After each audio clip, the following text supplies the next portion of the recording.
Things have gotten a bit frigid out there in the Black Sea. With Russia poised for military action against Ukraine at any time and NATO rushing to find a diplomatic solution, we thought it might be interesting to take a look at the US's role in all this and find out how President Biden's Ukraine policy has affected this geopolitical tinderbox.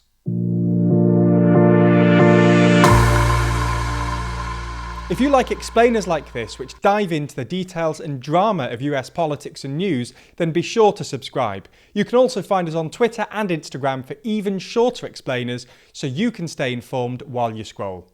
We really appreciate your support. So, back to the video. Let's begin with a bit of background. For those of you who haven't seen our breakdown over on TLDR News EU, the most pressing geopolitical hotspot on the planet at the moment is undeniably the Russo-Ukrainian border. As far back as early 2014, Russian-backed separatist forces have been waging a low-intensity war against Ukrainian forces in Donbass, eventually occupying much of the region.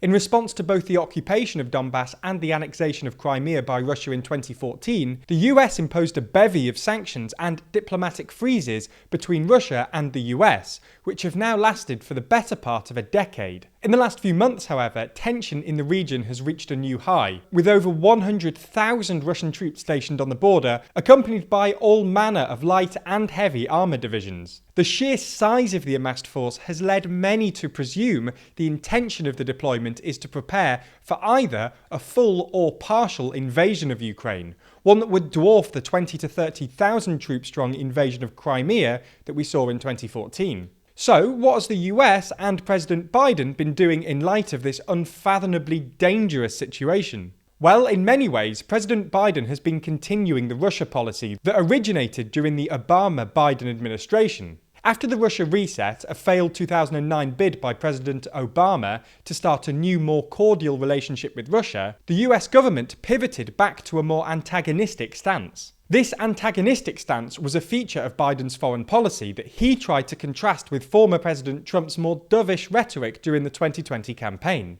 Trump's policy, for what it's worth, was hard to define. On the one hand, Trump and Putin did have a bit of a bromance.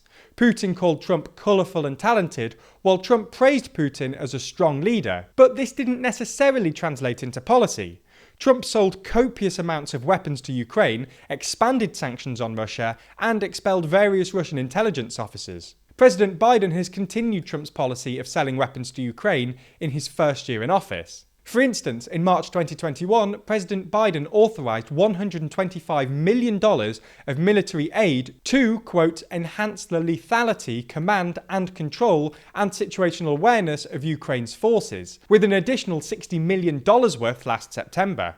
All totaled, Ukraine has netted $2.5 billion in US military aid since 2014. Besides equipment and weapons, the Biden administration has continued US National Guard and Special Operations deployments in Ukraine. Meant to serve as military advisors, these forces are mainly used to train the Ukrainian military in anticipation of future Russian aggression. But while Biden has continued providing military aid to Ukraine, military might hasn't been the main focus of the Biden administration's Ukraine policy. Instead, Biden has focused on diplomatic solutions. This shouldn't be surprising. Biden has always been somewhat wary of wholesale military deployments, which is why he ended the war in Afghanistan last August. No matter one's opinion on that pullout and its aftermath, the broader point is clear. Biden isn't eager for war and has tried to avoid it through painstaking diplomacy. To end this, Biden has done three things. First, Biden is committed not to station troops in Ukraine. Second, Biden has agreed to at least discuss Putin's NATO demands. And third, Biden has decided to rely on heavy sanctions to deter Putin from further aggression.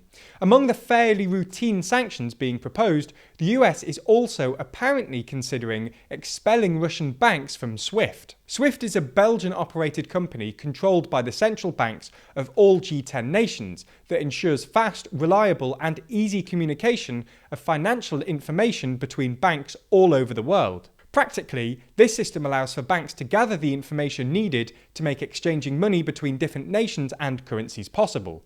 Expulsion from SWIFT would have massive financial consequences.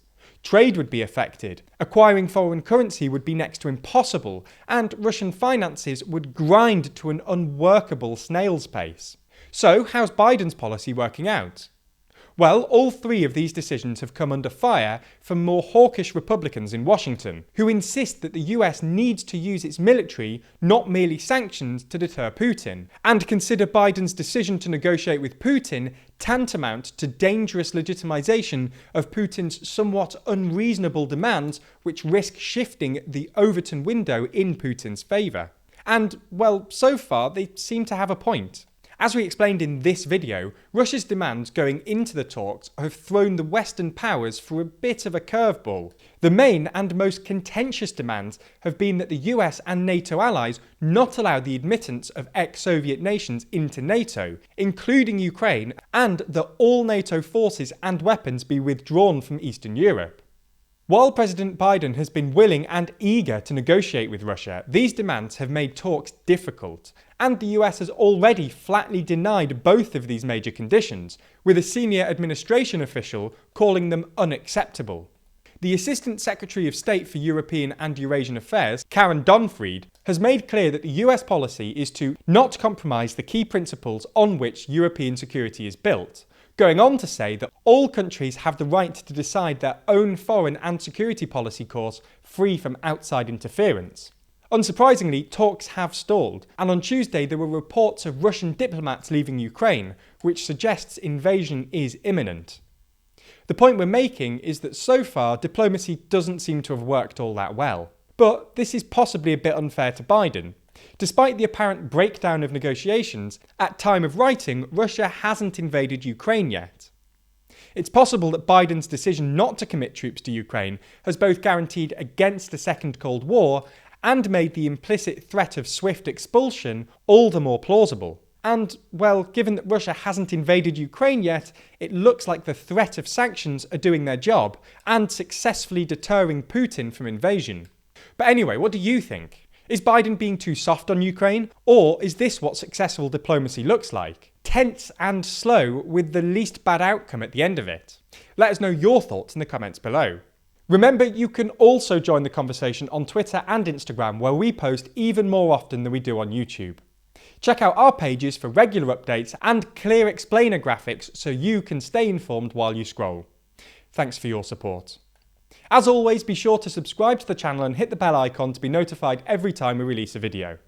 Special thanks to our Patreon backers who make videos like this one possible, and if you want to see your name at the end of videos just like these people, then you too can back us on Patreon. The link to that is in the description below.